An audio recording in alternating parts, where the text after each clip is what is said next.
네, 안녕하세요.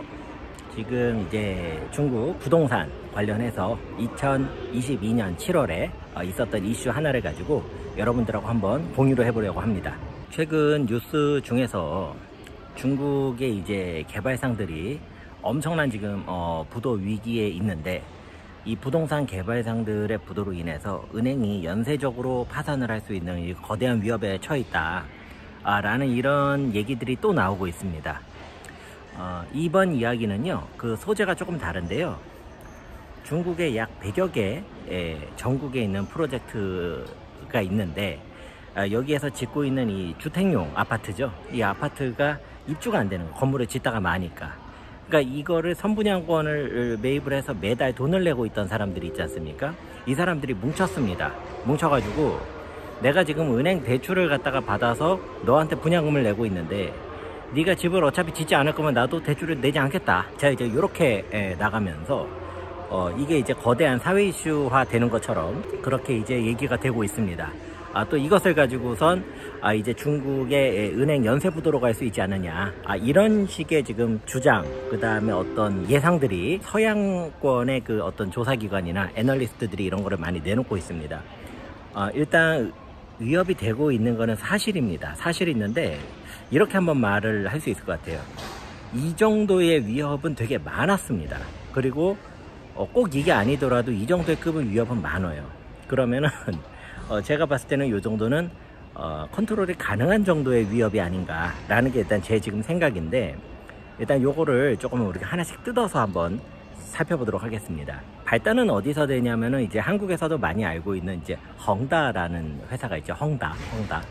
이 업체가 이제 굉장히 부도 위기에 처했다고 이제 전해지면서, 놀랍게도 아직까지 지금 부도는 안 하고 있어요. 지금 우리나라 언론에서 얘기한 대로, 그 다음에 서구권의 그 아날리스트들의 예상대로라면 이미 뭐 몇 년 전에 부도가 났어야 되는데, 뭐 사실상의 부도라고 볼 수는 있겠지만 그래도 아직 대놓고선 부도를 내진 않고 있다.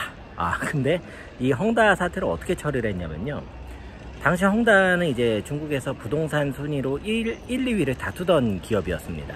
그러다 보니까 이 헝다라는 업체 자체가 부동산 산업을 상징을 하는 그런 측면도 없지 않아 있었어요. 그게 뭐 어마어마하게 큰 건 아닌데 그런 측면도 있었어요. 그러다 보니까 중국 정부에서도 좀 개입을 했죠. 또 한편으로는 헝다의 집을 살 정도면 중국에서는 그래도 조금 소득이 있는 사람들이거든요. 중상층 이상인 거거든요.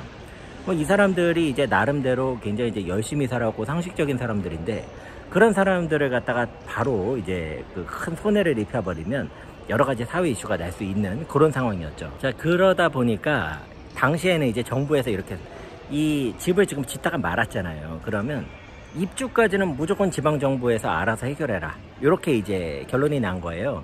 자, 그럼 뭐 하남성에 있는 헝다는 하남성에서, 뭐 저기 절강성에 있는 헝다는 절강성 정부, 각기 그 지방시 정부에서 그게 맡아가지고 입주까지 해결을 해준 겁니다. 자, 이런 일이 언제까지 있었냐면은 2022년 상반기에 전체 헝다 그 건축 중인 주택의 90% 이상이 아무 문제 없이 입주가 다 완료가 됩니다. 자, 그러면 이렇게 되면은 이제 어떤 일이 생기냐면은요, 여러분이 이제 중국 사람이라고 한번 생각을 해보세요. 자, 그러면 제가 선분양으로 집을 사기는 샀어요. 신축으로 집을 짓고 있어요. 근데 제가 살 때에 헝다를 살 만큼 돈이 많지는 않았어요. 그래서 조금은 허접한 그런 개발사항에 제가 투자를 한 겁니다. 자, 그런데 이 개발사항이 조금 허접했기 때문에, 또 리스크도 있었기 때문에 분양가도 그만큼 낮았어요. 분양가가 그만큼 낮은 상황이었습니다. 근데 내가 여하튼 간에 그거를 대출을 받아서 들어간 거거든요. 자, 그런데 그런 업체가 지금 건설을 중단을 해버린 거예요. 자금 경색이 일어나서. 자, 그러면은 중국에 살고 있는 사람들이 봤을 때는, 야, 그거 처음부터 리스크가 있는 업체였잖아. 거기는 지금 헝다도 저렇게 되는데 너는 그런 작은 업체, 뭐 잘 알지도 못하는 그런 업체에다가 네가 투자를 하는 건 좀 아니지 않아? 혹은 업체가 조금 이름이 높다고 하더라도 굉장히 이상한 지역이 있거든요. 전혀 발전하기 어려운 그런 지역에 집을 사는 사람들도 있어요. 자, 그러면 이 사람들이, 야, 일단 나는 집을 샀지 않느냐, 그 다음에 니네 헝다도 저렇게 살려냈지 않느냐, 우리도 살려줘라, 약간 요런 측면이 있습니다. 지금 이 상황이. 그러니까 이제 우리나라에서 보도가 되는 거는 이제 서양권에서 굉장히 좀 이슈를 연쇄 부도 가능성으로 이제 확대하고 싶어 하는 그런 게 있어요. 그런데 실제로 제가 이제 현장에서 봤을 때에는 조금 이런 측면들도 더 있다. 그래서 과연 이것도 도와줘야 되는 부분이냐, 아니면은 자연스러운 시장 기능에 맡겨서 이거는 도태되도록 해야 되느냐. 자, 만약에 이거를 도와주면은 그 다음번에 또 다른 사람들도 도와달라고 하지 않을까요? 그러니까 이런 것들도 다 같이 종합적으로 봐야 될 것 같습니다. 자, 그 다음에 지금 이런 사람들이 이제 연합을 해가지고 제가 듣기로는 한 몇만 명 정도가 된다고 해요. 그런데 그분들 중에는 굉장히 지금 가슴 아픈 분들도 있을 것이고 굉장히 피해를 본 분들도 분명히 있을 겁니다.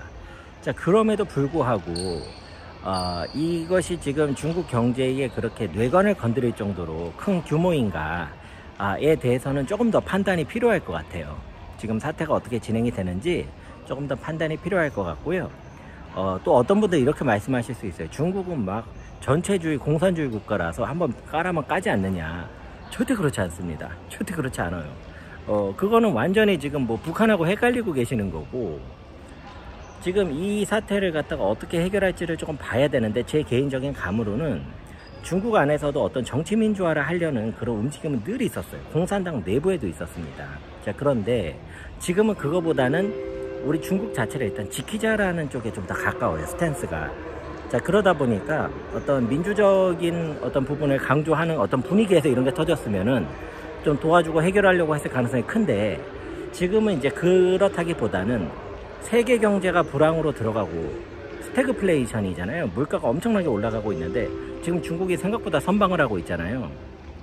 자, 그러면은 여기를 중국의 경제를 지키는 데에 좀 더 우선순위를 두지 않을까, 그런 생각을 해봤습니다.